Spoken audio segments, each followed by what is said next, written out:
जम्मू कश्मीर के सबसे बड़े news network Gulistan news network जेके 24/7 द्वारा एक बड़ी कोशिश की गई। लोगों को आज न्योता था ताकि वो भी वहां पर पहुंचे और अपनी बात रख सकें। कितने संतुष्ट हुए हैं आज के इस कन्क्लेव को लेके और जितने सवालात यहाँ पर हुए हैं उनको लेके बारी बारी सबसे पूछा जाएगा। सर, जानना चाहेंगे आज के कन्क्लेव को लेके कितने संतुष्ट हैं? देखिए, जो गुलिस्तान की तरफ से एक कन्क्लेव बदलता जम्मू कश्मीर नई राहों का सफ़र एक अच्छी क्योंकि आज से 2-3 साल पहले भी इन्होंने एक ऐसा कन्क्लेव किया था जो 2-3 दिन लगातार चला था। उसमें हर कम्युनिटी को भी मौका दिया गया था कि वे स्टेज पे बैठ के अपने कम्युनिटी के बारे में उनकी वेलफेयर के बारे में बातें कर सकें, तो अच्छा लगा था।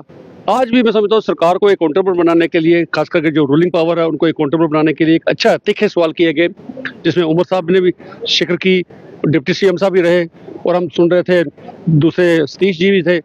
तो उनको रूबरू जो जब उनसे सवालात किए गए, कुछ तीखे सवाल भी किए कि स्पोर्ट्स पॉलिसी कैसी हो, उमर साहब से सवाल किए गए, क्योंकि उमर साहब ने कि जब सरकार बनी तो उनकी सरकार इस बुनियाद पे बनी थी जो उन्होंने कमिटमेंट अपनी मैनिफेस्टो में की थी, बिजली 200 यूनिट फ्री देने का, 1 लाख नौकरियां देने का। इन चीज़ों की बिना पे बेस पे ही ये एक आज बरसरे इक़्तिदार में आए हैं।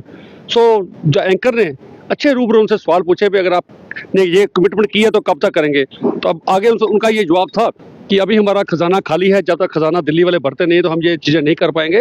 तो ठीक है, रूबरू होकर ऐसे सवाल सरकार से करने चाहिए। मैं समझता हूँ हर पार्टी की सरकार कहीं भी हो, स्टेट में हो, सेंटर में हो, ये एक अकाउंटेबिलिटी रहनी चाहिए। और मैं समझता हूँ इसमें एंकर ने तो पूछा और ज़्यादा अच्छा हो, जो मेरी समझ के मुताबिक अगर पब्लिक में से 5 से 10 सवाल पब्लिक में से लिए जाएं तो समझता हूँ और ज़्यादा पीपल्स पार्टिसिपेशन ज़्यादा होगी, लोगों को भी पूछने का मौका मिलेगा अपने रहनुमा से कि आपने जो कुछ किया था उसके बारे में, अगर उनके दिमाग में कोई सवाल है तो वो भी ज़रूर पूछे। इवन देन बहुत बड़ी कन्क्लेव है बदलता जम्मू कश्मीर, बड़ी अच्छी, जो खुद चैनल के ओनर हैं चौधरी साहब, हमेशा ही जो उन्होंने आज तक प्रोग्राम किए ज़बरदस्त अप्रिशिएबल है। और मैं समझता हूँ ये चीज़ें हर इंटरवल के बाद 6 महीने या साल के बाद कन्क्लेव होनी चाहिए और उनसे सवाल पूछने चाहिए भाई जो कमिटमेंट आप ड्यूरिंग इलेक्शन करते हो वो कहाँ तक ताकत में पहुंची हैं। और खाली इसी पार्टी से नहीं, अपोजिशन से भी पूछना चाहिए। आज अगर अपोजिशन सवाल करती है भाई आप 4 महीने में क्या कर दिया, उन्होंने 10 साल में बड़ी बड़ी कमिटमेंट की थी, 2-2 करोड़ नौकरियां देने की थी, उनसे भी सवाल करने का मौका सबको मिलना चाहिए, उनसे भी पूछा जाए। सिर्फ एक ही पार्टी को नहीं, सबको पूछा जाना चाहिए।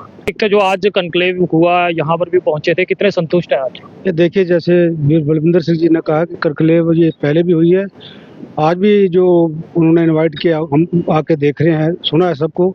ये अपोजिशन और रूलिंग पार्टी दोनों सभी को मिला के सबको सुनने का मौका मिला है। और बिल्कुल ये सच बात है कि जो पार्टी रूलिंग पार्टी होती है वो अपनी ओर से सोचती है कि मैं अच्छा काम करके जाऊँ, पर उसकी जो मुश्किलातें हैं वो, जैसे सीएम साहब ने खुद बोला है कि जो सेंटर से उनको एड मिलनी चाहिए वो अभी तक वो मिल नहीं रही। तो जब तक किसी के पास खजाना नहीं वो क्या कर सकते हैं, जब किसी के पास अगर पावर नहीं है तो वो क्या कर सकता है।